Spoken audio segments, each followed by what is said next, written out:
You are listening to Proof Text, a Glossa House podcast exploring Scripture and all things related to it. New episodes are released daily. For more information, check out glossahouse.com and subscribe to our channels on Spotify and YouTube. Welcome and enjoy. Hello and welcome to Proof Text and Glossa House TV. I'm Dr. T. Michael W. Halcomb, and this is a Hebrew readings episode.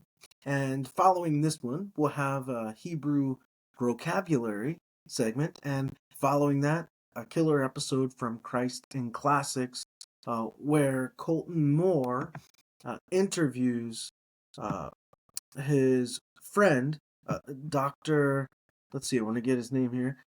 Dr. Preston Atwood, about music and classical Christian education. So after you hear this segment end, hang on because you got two more to go. I hope you're enjoying this new format. We're really liking it and finding it helpful. Please help get the word out about the podcast, Proof Text, and Glossa House TV, the video version. We'd really, really appreciate that. And thanks for watching and subscribing and being loyal. So let's get to our Hebrew reading. If you're watching, I'm going to put the text up here on the screen, and I encourage you to, read along. And if you're listening, of course, just listen along. If you have a Hebrew Testament, you want to get that out and read, that's great too. Whatever you do, make sure that you speak out loud. Whether that's reading along with me, repeating after me, waiting until I'm done, reading through it yourself, whatever works for you, just make sure you read out loud.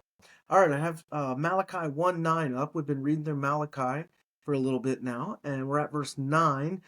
Just doing a cold read here. Just pulled it up. I haven't seen this, so we'll read through it a number of times and see where it goes. So here we go.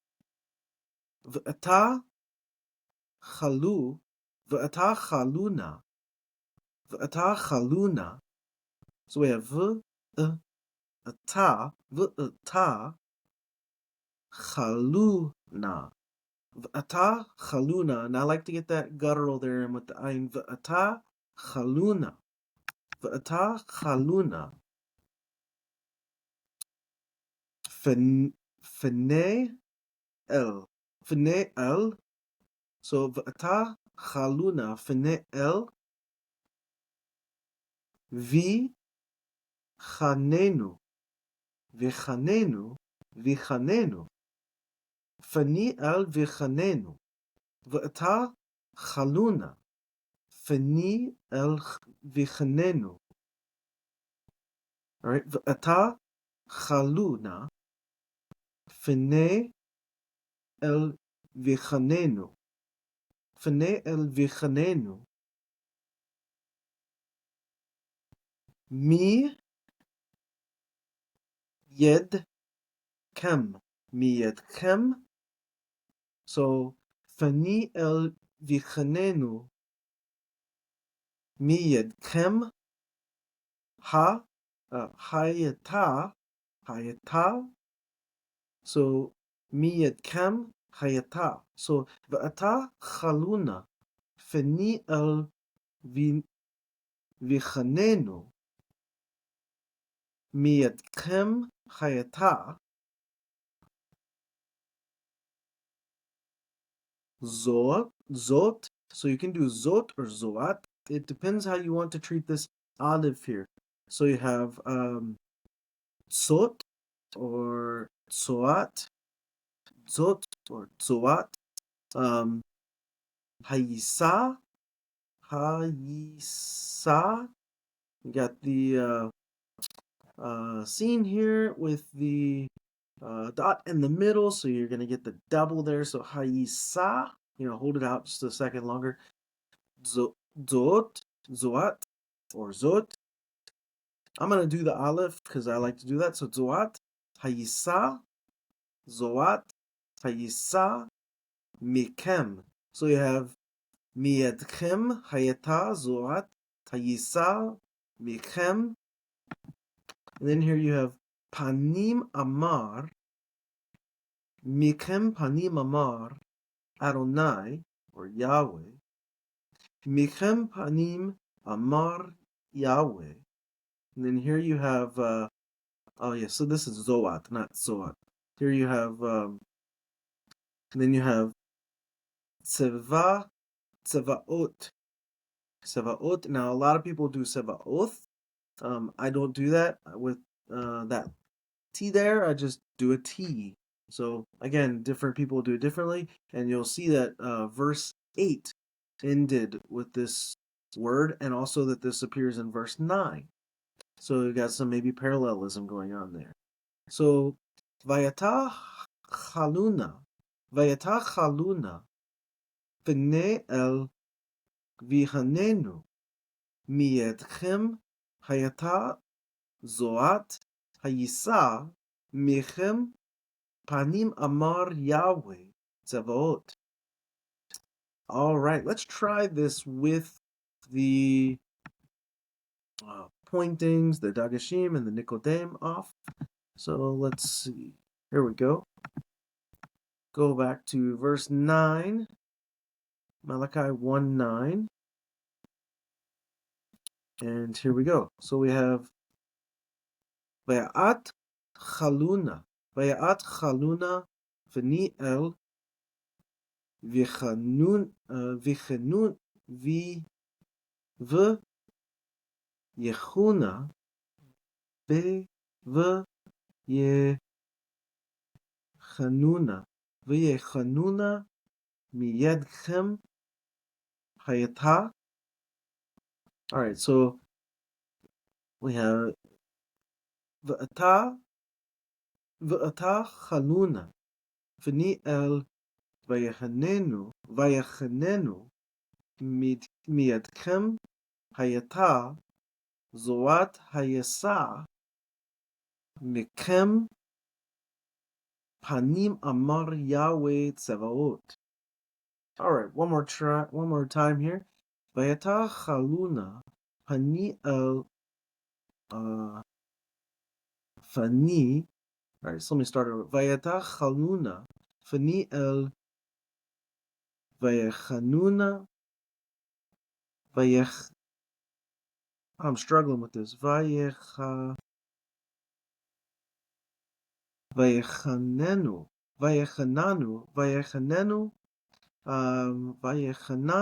miyadchem hayata zoat hayasa michem panim amar Yahweh Tzevaot. All right, so I struggled with this one word, vayechananu. One more time here. Vayata chaluna fani el vayechananu miyadchem hayata zoat hayasa michem panim amar Yahweh Tzevaot. All right, let's try one more time with the dots back.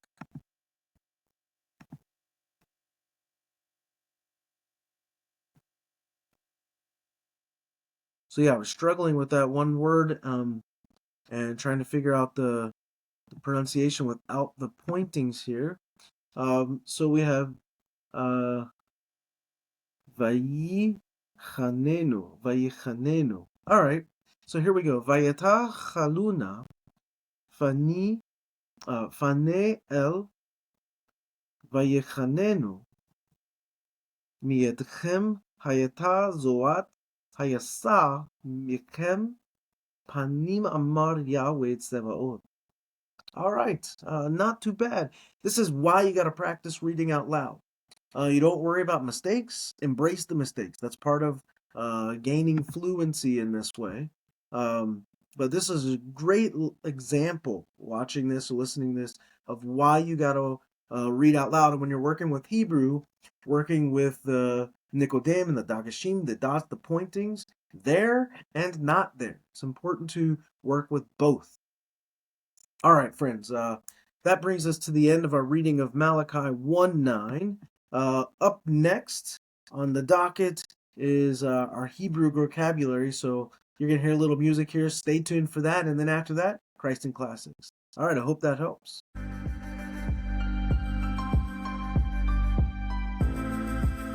All right, friends, this is a Hebrew Growcabulary episode, and I'm Dr. T. Michael W. Halcomb, and so what we're trying to do here is grow our Hebrew vocabulary. Today on this segment, we have the Hebrew root binyan, shipat, shipat. And this is an interesting word, has to do with like judging or judgment. So if you're watching or just listen, I'm going to pull stepbible.org up here, and we're just going to have a quick search for Shabbat and see what we turn up. So let me set my keyboard to Hebrew. Boom, there we go. And boom, Shabbat. And you can see that it occurs about 206 times to judge. You have a different form, shefet, judgment. Whoops, that's the one I clicked. I want to go back and do this again. So, yeah, Shabbat. Let's go ahead and look here. You can see that this has the idea of judging or governing or vindicating or punishing, executing judgment, so on and so forth. The first occurrence we see appears in Genesis 16:5, where you have yishpot, yishpot. You have Genesis 18:25, shefet, shefet.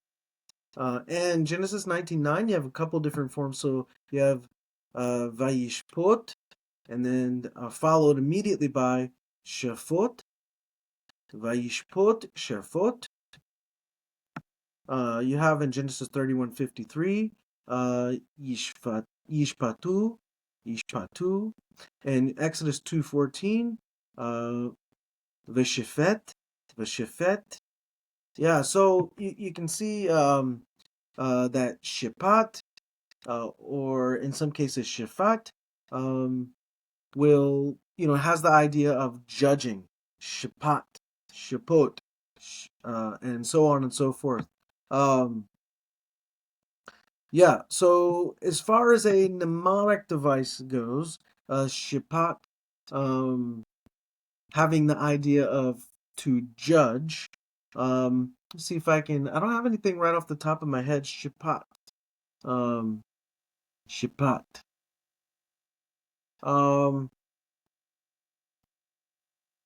Shipat. Yeah, I can't think of anything. Ship ought. So like the ship ought to have something, or shipat. Shipat. Oh, here we go. So you can kind of do a little pun here. If you have the idea of like a female judge in a courtroom, right? She renders a verdict and she put him in his place, or she put the criminal in their place. So she put him in his place. She put him in his place. She put. And there you go. It's a stupid little mnemonic device. She put him in his place. Shipat, to judge.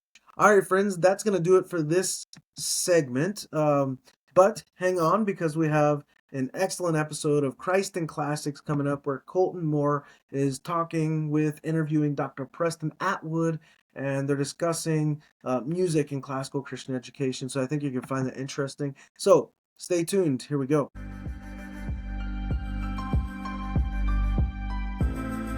Classics Podcast. This is Colton Moore, and I am here with Dr. Preston Atwood.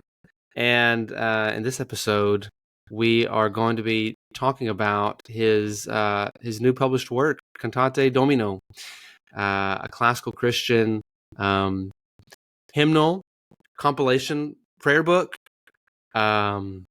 for classical Christian schools.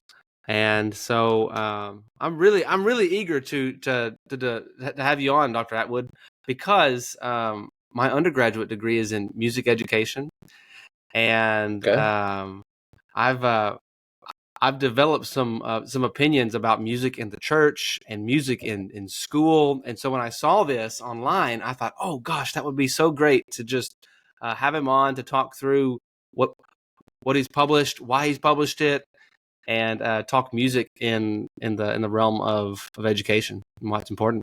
So, well, why don't we just go ahead and get started? I've got a list of questions here. I'd love to hear about your background first. So tell us a bit about your just your family background, your walk with the Lord, coming to faith, and then how about your academic and professional backgrounds? And I'm assuming all those will kind of bleed together as you go Sure. along. Yeah. Regarding my family, I'd like to say that I was raised in the cornfields of central Ohio in a small town called Millersport. My parents were from larger towns not far from Millersport, but my mom grew up in a Catholic family with 12 siblings, and my father grew up in an LDS family with 10 siblings. And although I'm the oldest of only 4 kids, I spent a lot of time with my extended family at parties and over holidays. And believe it or not, I have over 60 first cousins. So Oh my wow, immediate first my cousins. immediate family enjoyed the outdoors primarily, boating and camping. But my 3 siblings and I really loved music. Now, I went to public school, graduated with about 60 other students. After high school, I took a gap year working for my dad, making boat covers. That's what Oh he wow. does. That's his industry. And during that season, I explored my faith intensively and became a Christian right before I started college at Ohio State University. My parents really didn't have the money for me to go to college, so I actually worked there for a year before taking any classes to accumulate tuition benefits. And that's what I did. I worked in catering for a year and then began my general ed classes at OSU for 2 more years while working in food service.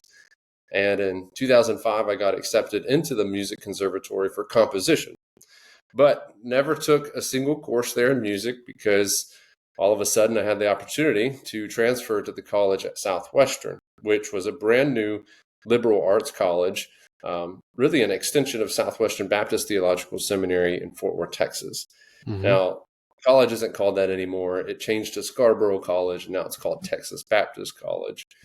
But they offered me a full scholarship in return for serving as a member of the school's new recruiting music ensemble called Southwestern Sound. And I played keys and I played the B3 Hammond organ. And I had the fan, although sometimes you had to kick it to get it to work. So as a young Christian at a brand new college, I thought God was bringing me to Southwestern simply for musical and theological education. So I was surprised to learn that I'd be reading Plato and Aristotle during my first semester, sitting under professors who were radical proponents of the liberal arts. But that experience really transformed me, and without knowing it at the time, set the trajectory of my entire life. I learned the importance of learning itself and its place in the Christian life. So as I was finishing college, I felt a general call to educational ministry. So I stayed at Southwestern to pursue an MDiv, fell in love with Hebrew and the ancient world. So after my MDiv, I stayed at Southwestern and completed a THM in Old Testament with hopes of learning Hebrew well enough to enter a PhD research program. And that worked. I went to UW-Madison for my PhD, believing that I was in preparation to become an Old Testament professor. Now, as far as music is concerned, it's always had a powerful influence in my life. My grandma Atwood noticed I had a strong interest in piano when I was very young, so she began teaching me, although she admittedly didn't know very much. And at some point, she encouraged my parents to get me a piano and an experienced teacher, so they did. And I took lessons for many years. And in high school, I also played trombone, and for years participated in every ensemble my school offered. So marching band, jazz band, pep band, all counting. I did it all. But I developed an interest in composition after my father purchased a digital piano, which had those old 16-track sequencers on it. And I recall recording hundreds of songs on that sequencer over the years. When I got a little older, maybe 16 or so, began playing on the music team at church. I wasn't a Christian, but they needed the talent, so I did that. I've done that nearly for 25 years now, wherever I've lived. I already mentioned the team I was on at Southwestern. I did write a few hymns in seminary, one of which will be featured in this publication. Christ Died for Me is the name of it. But much more recently, I've been working on original piano compositions whose inspirations come from the great books that I read. And back in March, I released an album called Fusing Canons. And the wordplay in that title reflects the integration of the arts, namely literature and music. So that's more about family and music. You said you wanted some professional background as well. Yeah. So I worked in food service throughout college, and when I went to Southwestern, I had the opportunity to become the intern for the president of Southwestern, which at the time was one of the largest, if not the largest, seminaries in the country. And I did that for a while, 3 years or so, and then got promoted to the president's office to become his assistant, which I did for another 3 years. When I was at the University of Wisconsin-Madison, I held numerous appointments over 5 years. I served as a teaching assistant. I taught biblical Hebrew, or I was the project assistant for various research initiatives. And on the side, I did some clerical work for an international organization called the National Association of Professors of Hebrew, NAF for short. Mm-hmm. And during my last year at UW-Madison, I worked for the Center for Jewish Studies, helping them with marketing, communications, finance, advancement, and a renovation project. Mm-hmm. But as I was wrapping up my dissertation, the Lord really caused me to reconsider my plans to become an Old Testament professor by applying for jobs in the classical Christian world, which honestly is where my love for learning began at Southwestern, reading Plato and Aristotle alongside Sayers, James Shaw, and others. So I took my first head of school job at Grace Classical Christian Academy in 2019, and then transferred to Regents Academy, where I just wrapped up. And I'm now the head of school at Westminster Academy in Memphis, Tennessee. Nice. Similarly, I grew up in a public school ISD program, K through 12. Mm-hmm. Got a music education degree, and it was really my second year of college there where the Lord really drew me to Himself, and I fell in love with the Bible, which brought me to seminary, where I fell in love with the ancient languages, and then graduated from seminary in 2020, moved back down to Texas, and I applied for classical Christian jobs, but I got a classical charter job in the Founders Classical Academy's realm, and teaching Latin and literature. And the sparks for classical Christian education for me began while I was at Bethlehem, teaching in their college. I was teaching in their little small liberal arts college. I was a teaching assistant, but also taught English a little bit, and some Greek and Old Testament as well. And seeing those college students and how the great books that they were reading were shaping their minds, I was envious. Like, oh, I wish I had that. Mm-hmm. And it really feels like a conversion of the mind almost. It's like once you're exposed to and consider and embrace a classical approach to education, which is, I think, like education full stop, then it's like there's no going back. There's no going back, like in your heart, if you will. So that's great. Some similarities there, I think, between our backgrounds. So I guess to segue into the feature of what I want to talk about, the Cantate Domino, let's talk about first, like, the role music plays in education, because in most public schools in the nation, in America, music is an extracurricular. It's seen as an extra, an add-on to the actual task of education. And so is musical study and trainings merely ancillary, or is it merely extracurricular, or is it core, central to what it means to be an educated human? Well, I think music is central because it involves our affections.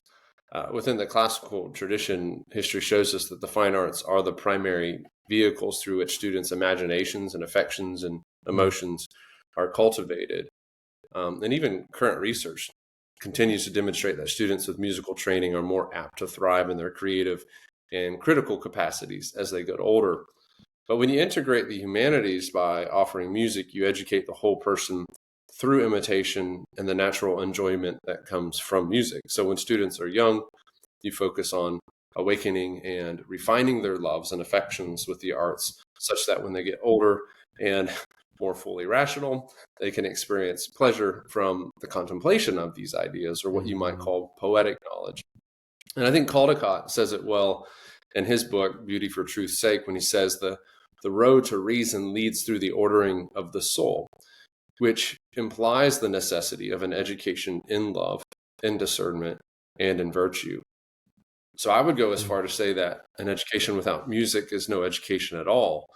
And when I think about our age of doubt and cynicism, high depression and suicide rates, cultural pressures of individualism and utilitarianism, and so much more, I cannot help but feel that our students deserve an education that continually exposes them to the transcendentals, truth, goodness, and beauty.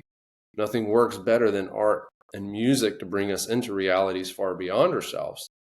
So if you want students to experience wonder, if you want students to be enchanted with learning and its process, and if you want to produce students who desire the true, good, and beautiful, then you offer them music. I think it's central to education.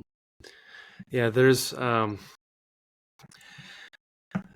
are many moments. Well, when I think of some of the most impactful moments of my own life, like specific moments that have been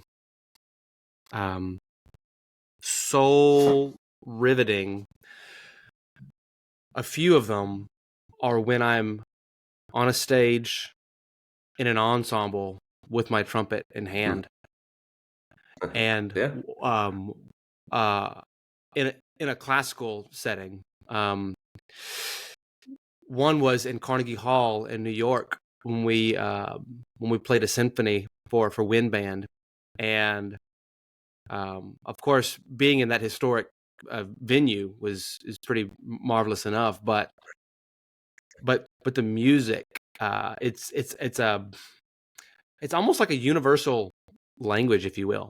It's it really is like linguistics, where you're taking foreign symbols, making sense of them in some capacity with sound, and then translating it through whatever instrument, medium, vocals that you're trained to do. But it's soul provoking, and I think God has created it so. Music in education, you've just compiled a wonderful little volume, Cantate Domino. Tell us what Cantate Domino is, and I'd like to know when you began the project. How did it come about as well? Sure. Yeah. Cantate Domino, it's a rich collection of spoken and sung liturgies that promote the true, good, and beautiful, and corporate worship primarily. So it has timeless and historic contents, which are the results of decades of use in classical Christian schools, as well as surveys of more than 100 classical Christian schools to find and compile the best material from their respective traditions. And I think the book represents one of the greatest strengths of classical Christian education, which is its emphasis on the integration of historic Orthodox Christianity through theology, literature, and the arts. The selections themselves span many centuries of church history, from the early church to the present day. Some selections are complex, though not many, but others are simple. All are intended to be really useful and sensitive to the school's calendar, occasions, and sacred seasons. So the book includes scripture readings, prayers, creeds, call-outs and sound-offs, rounds and canons, chanted psalms, and a broad selection of hymns that school leaders can use in their daily assemblies, whether that's chapel, cantabile, afternoon prayers, so on and so forth. And I began the project. Oh, go ahead. No, go ahead. The idea for the project hit me early in 2023 in terms of publishing something. But up until that point, we had been using a similar songbook at Regents Academy for many years. And we changed the contents over the years. We added things that we felt aligned with our philosophy, and we took some things out as well. And lots of people were asking for it. People who visited the school, even other heads of school who served on reaccreditation committees. And it occurred to me that this was really needed. I'm also a coach or a mentor for the Herzog Foundation. And so I work with a lot of startups and help them successfully launch in strategic places in the country. And they don't have many resources in this regard at all. And so I would often share my songbook, and they were very grateful for that. So I just saw a huge need and noticed there's nothing out there like this. I mean, we have youth hymnals. I mean, those abound, but nothing that has all the liturgical elements that we tend to use in classical Christian schools. But early last year, I was working on other projects, so I really couldn't get to it. I sent out my survey in the fall of last year to over 500 classical Christian schools, and I got a huge response. So then I began to compile lots of resources, made a lot of calls, started doing the research, started making my selections, and then began the formal editing process early this year after Dan Kreider at HymnWorks agreed to publish it. Oh, nice. So you could say, I mean, it's been a work in progress for several years, but the actual formal editing process more so within the past year. Yeah, as I was looking through it, one of the first things that came to my mind was this seems like a very versatile hymn book where it could be used at a whole school level really, really easily, in a classroom setting really easily. And I even thought, like, for my own family, like really, really easily. It's got a variety of selections from a wide spectrum of traditions. You've got paired readings with Luther next to 4th century church fathers, and back again to the Protestant reformers in the 17th century, and it's really a wonderful compilation. I like that you've got the entire Psalter printed right in the middle. Why did you do that, by the way? Because most of our schools are reading Psalms in their entirety or reciting them. So it was just easiest to put it in there, and Crossway was okay with it. So we went ahead and took advantage of that. Yeah. You've kind of already touched on this, I think, in your previous answer, but what makes Cantate Domino stand out from other Christian hymnals or songbooks? Well, it's specifically designed for classical Christian schools and homes. Like, all of the content is orthodox, singable, and timeless, but all of it underscores the values we uphold in classical Christian circles. For example, we want our students to know and appreciate church history. So I included the historic creeds, catechism questions, and prayers from the early church fathers. But we also have musical distinctives like canon or round singing. Many of our classical Christian schools are singing rounds. It is beautiful when it's done well. So I included 24, some easy, some difficult. And in classical Christian schools, most of our corporate gatherings are liturgical. So I included many examples of the elements we tend to include in our liturgies, greetings, calls to worship, scripture recitations, the Psalter, prayers, and hymns. But I also included many sound offs or call outs, which is like when the leader says, "This is the day that the Lord has made," and the congregation says, "Let us rejoice and be glad in it." So a lot of that is in there. Some of them call outs are for assemblies, some of them are for protocol and etiquette, others are honorable sayings, and some are just sayings from G.K. Chesterton and C.S. Lewis that we recite often in the classroom, in the hallway, or in our assemblies. But one more thing, I wanted even the aesthetics of the songbook to align with our aesthetic philosophy. And I think Dan Kreider, the CEO of HymnWorks, has done a great job designing and producing a spectacular product. The book is beautifully typeset. It's bound in a dark blue cloth hardcover with gold foil stamping. And he's used sewn binding, which means it's durable and it's going to lay flat when opened. So it can withstand several falls by young students. But it's also something that it's a delight to hold and sing from and look at. Yeah, so Will, this is kind of getting ahead of myself here, but you mentioned students carrying them. Do you envision each student having its own personal copy, or a class set for each class? I guess it would depend on school to school, but if you were to, if you were to, well, when you put this into practice, what would you do? Yeah, I would say as soon as students are putting sentences together that you put one in their hands, because the training in these environments is partly, participating in the reading and the singing, but it's also just learning how to hold a book and stand still and participate in what everyone else is doing around you. And the younger you start that, the more quickly they will catch on.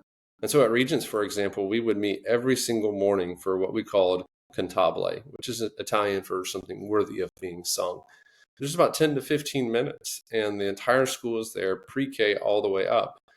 And it only takes those pre-K students a couple of weeks to look around and see what everyone else is doing and to do it themselves. Now, they drop the songbooks all the time, but they're learning good habits in the process and how to take care of something like that. Now, the younger students, their books are housed in the classroom so the teacher can keep up with it. And we put the students' names in them so we know who's taking care of their book and who's not. But yeah, I would say ideally everyone gets their own copy. But if schools don't have the budget for that, you can do one copy for every 2 or 3 students. I know a school that did that recently because even though we got the cost down considerably low for bulk discounts for a lot of our startups, it's still a big expense. And so we're trying to create ways for people to take baby steps into having, one copy per person. Yeah. As you look through the music section, the 5th section, there's going to be lots of hymns and songs that people will recognize, especially in the Advent, Christmas, even the patriotic section. I was pleased to see that you've incorporated plain song and chants, which might be more unfamiliar to certain Christian circles, and even classical Christian circles. So talk about what plain song is and why it's important and why you included it in this volume. Yeah, another term for plain song is chant. So it's unmetered, right? And it's much more melodic and expressive, where the human voice carries that melody, and that the group as a whole is carrying forth that melody together. And the selections in the book themselves are what I think is a fair cross-denominational sample of material that respects the various traditions, but that are also beautiful and singable. Some of those chants are more difficult and are intended for choirs who have been doing this a good while. But knowing that most schools don't sing plain song, I included pretty detailed introduction by Mark Williams as he breaks it down and helps schools to do this. The other great thing is that every song has numerous videos online where schools can pull up, or music directors can pull up, to see how it's done well.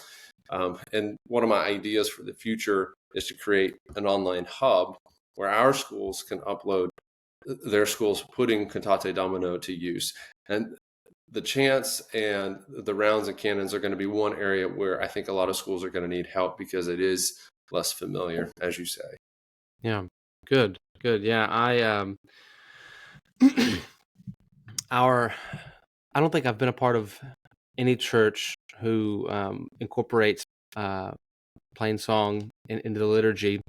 I've visited a few that have, and I've been a part of a few little Vespers liturgies, informal Vespers liturgies that we put together as seminary students several years ago, that we incorporated it, and it's always very beautiful, very, very beautiful. Yeah. Well, our Anglicans and some Presbyterians, our Catholic classical Christian schools, I mean, they're all accustomed to it. Now, in our interdenominational context, some of them use plain song and some of them don't. Some of them respect the tradition and are trying to grow in their comfort of singing that.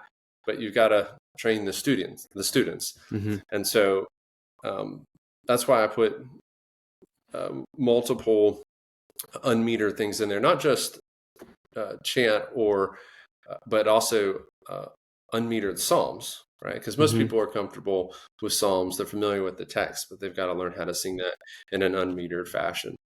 Yeah, and the melodic thrust, the momentum comes solely from the voice. I don't want to discount the Right. real importance of instrumentalists in the context of worship, but I think it. I come from an evangelical background, and so I think if we're going to use a pendulum, we're on one side of a pendulum where it seems like instruments are like are the driving force of the hymns and the songs that we sing. And I'd like for us to be more vocal driven, where the instruments aren't driving the force so much, where it gets us to actually sing loudly, and we're feeding from one another as we sing and worship together in the liturgy. And so something like plain song, though dramatically different in genre and form and melodic lines, can help with that. At least get students, worshipers, clergymen more comfortable singing confidently and loudly, or louder. So the plain song definitely does that. The rounds and canons as well assume that instrumentalists are not playing with them. The doxologies and the amens and the lunch prayers and in the songbook as well are intended to be sung a cappella. It's really hard to hear the resonances that come from the various harmonies in all the songs if you've got instrumentalists playing along with them. So there's a place for both, right? And a lot of our classical Christian schools are singing schools. They really want to play up the beauty of the human voice, which is the most melodic instrument out there, if you will. Yeah. So I got a question written down here, but I'll kind of alter it a bit as I've thought as we've talked. So most public schools are really big on state standards and the numerical percentages of scoring of a standardized test. In a classical setting, that's not, like, assessments aren't the driving force behind what we're trying to do. Although we do have certain standards that we want our students to meet, like we want our grade levels to be integrated and build from one another. That's such that a 6th grade Latin course is going to prepare you with what you need to know to go on to the next level in 7th grade Latin and so forth. And so by the end of your time with, let's just stick with Latin, by the end of your time with Latin, the school that I taught at, you stopped at sophomore, junior year. By that time, you should be comfortable reading Horace, Virgil, with an unaltered text and maybe a dictionary at hand, right? And so, like, by the time that a student K through 12 ends their time in a classical Christian school with music, whether it be in a choir context or an orchestra or some sort of wind band or any other sort of ensemble you might have, I guess, like, what's the ultimate goal for students? As far as, I guess it's twofold. Like, well, we'll just keep it more broad. What's the ultimate goal for a child's ultimate goal in a music program in a classical Christian school?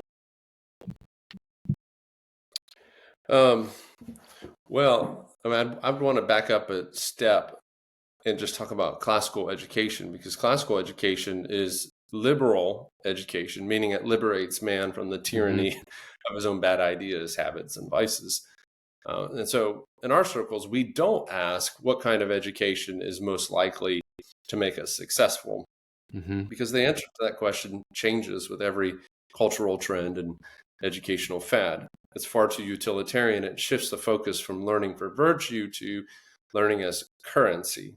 That is the means to a very practical end. Just like you said, standardized test scores, college placements, high-paying vocations.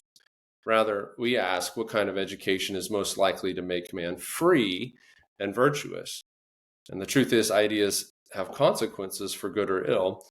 And a classical education requires one to engage man's ideas through deep exposure to history, literature, philosophy, theology, and music. And along the way, students learn how to become good readers, interpreters, critical thinkers, independent learners, logicians, and rhetoricians in a school environment that fosters character development and leadership. And while I could say a lot more, I'll just add that classical education is holistic education. That is education of the whole person, heart, soul, mind, and body. And that's where music comes in, because the Greeks believed education was total, involving the heart, the memory, the passions, and the imagination. And they believed that if students underwent consistent aesthetic, affective with an A, and emotional training, then they would have a strong foundation for both the moral and the intellectual virtues. So music stirs up the imagination. It gets our wonder going and makes us more able to engage the intellectual virtues. Yeah, so a good training in the aesthetics paves the way for good moral and intellectual, for good morals and good intellect. That's interesting. So what kinds of practical music programs have you overseen as your time as headmaster? What kinds of ensembles? Well, at Grace Academy in Granbury, we just had a general concert choir for the entire school. And, a certain combination of grades would be featured, but then there was still all school stuff. At Regents Academy, I'm not a music director. I'm a head of school. So I oversee the music director. And we collaborate on a lot of different things. We put together the concerts from a thematic point of view, but at Regents, David, the music director, always chose the music, and then I would vet it. But we had a sacred ensemble there, like a audition-based choir. We had several concert choirs that spanned the school, and we had an orchestra. And then at Westminster, we have lots of different kinds of choirs. It's a much bigger school, and I couldn't speak to all the specifics right now, but I could in a year. Yeah. So what about this? So you just mentioned audition-based choirs, which brought to my mind musical abilities and God-given talents. And so how would you respond to somebody who says this, which is something I hear more often? I've heard more often recently. I can't sing very well. I don't play an instrument very well. Why do I need to learn how to read music? Is it important to read music even if I'm not a good singer? Yeah, and that question, whether the person saying it knows it or not, it comes from a very utilitarian way of thinking. And I don't mean to be evasive here in your question, but the question of musical literacy cannot be answered until we ask the larger question of what it means to be a human. Yeah. And really I have three thoughts on this. First, if it's true that we're made in God's image and our God is a creator, and our minds in some way reflect that of our creator, then to be fully human is to create. This is Dorothy Sayers' point in her book, Mind of the Maker. But even our own creations need a template and a standard for what is true, good, and beautiful. Our imaginations must be inspired and our emotions must be stirred. So within the context of a school, this means we continually expose students to great art, especially music. And this leads me to my second point. If it's the job of classical Christian schools to develop a child's moral imagination, while at the same time cultivating the virtue required for deep learning, then we must expose students to great music and art that bring them into transcendent realities. Yeah. That is realities beyond themselves. And great music and art have that effect on us. They cause us to deny ourselves. And C.S. Lewis once wrote that great works of art tease us with thoughts beyond the reaches of our souls.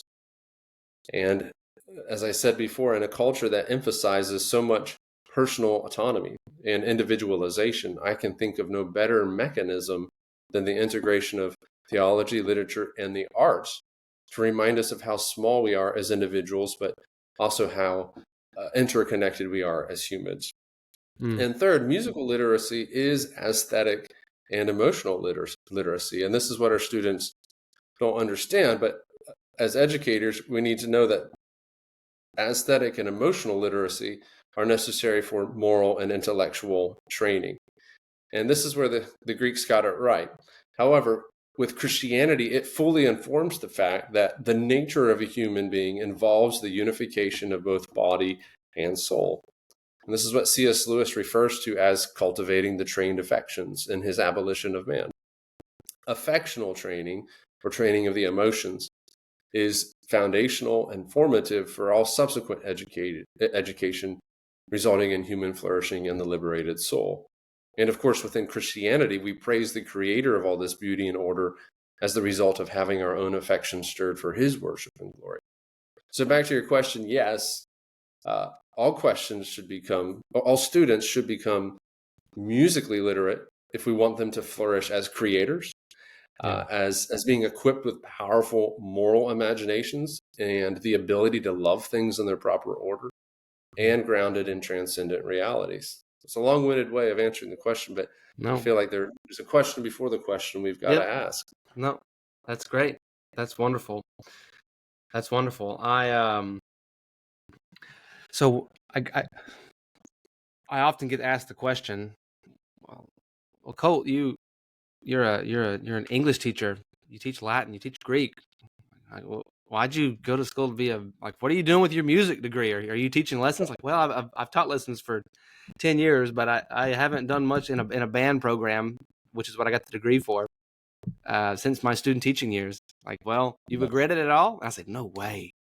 No way. Those years of being musically trained and not just the skills that I gained there, but the appreciation and the wonder of the beauty and complexity that music affords, God's creation of music affords, is constantly yielding rewards for me.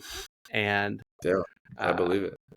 It's shaping the way that even I approach books in general, and it shapes the way that I think, much like taking a logic course. I mean, just real utilitarian. Well, you're an educator. Students, especially in my setting, come to me, Mr. Moore, when am I ever going to use sentence diagramming? When am I ever going to have to use the term ad baculum fallacy? And it's well, in one sense, you're not really going to use it. But in another sense, you're going to use it every single day, because it's going to shape the way that you think, and you're going to be using it without using it. It's going to be using you, if you will. Yeah. And I feel the same way about my musical training. I'm not a formal by vocation music educator, but those 4 years, I guess I've been playing trumpet since I was 11, have shaped me profoundly in ways that you wouldn't, in ways that would seem counterintuitive at first blush. So. Yeah. My wife jokes, says that I'm a much more enjoyable person to be around when I'm writing music. I just seem to be a little bit more grounded and in touch with reality. Yeah. Well, Dr. Atwood, it's been great. You've already touched on this, and you've mentioned it here and there throughout. But just to kind of wrap up, tell us again what Cantate Domino is, and tell us again how the songbook can serve classical Christian schools. Yeah. Let me start with what it's not. So it's not like one long unified liturgy that you would find in a denominational church setting. Okay, it's more, as you said, it's an a la carte resource, meaning you get to pick and choose from the menu what works for your school. So, for example, the music director or administrator or whomever's leading the assembly could choose a greeting here, a call out there, a hymn here, and a prayer there. And over time, with repetition, a lot of the material should be committed to memory, especially with things like greetings, call outs, and some of the sung prayers. But the options for applying the songbook are endless. There are greetings, calls to worship, catechism questions, prayers, benedictions, doxologies, and songs for virtually any occasion. And the more you become acquainted with the content in the book, the better you can choose what's most appropriate for the occasion.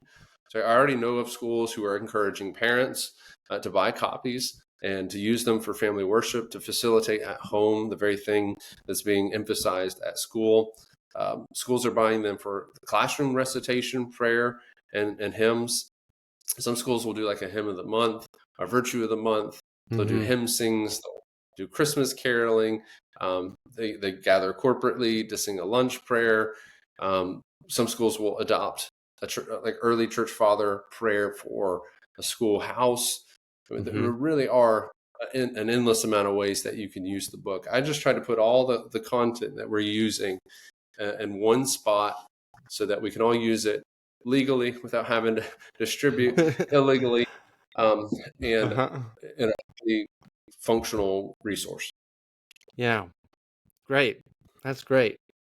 Dr. Atwood, thanks for jumping on. I've really enjoyed this. I don't have a hard copy of the book yet, but I think I'm gonna add it to my cart and get it. Yes. It's not in print until August. Yeah, coming out soon. Well, I don't think I've got anything else. I mean, there's a whole host that we could keep talking about, but I think this has been sufficient and been great. So, yeah. Well, thank you very much. It's been a pleasure. Yeah. Likewise. God bless on your new position as well. So, I'm excited. All right. Bye. All right. Take care, Colton. Bye-bye. Interested in growing your ancient language skills but not sure where to start? Glossa House can help. From illustrated readers and short stories to lexicons and grammars, Glossa House offers a variety of resources for beginning, intermediate, and experienced ancient language learners. Head to glossahouse.com today. Glossa House, language resources for the global community.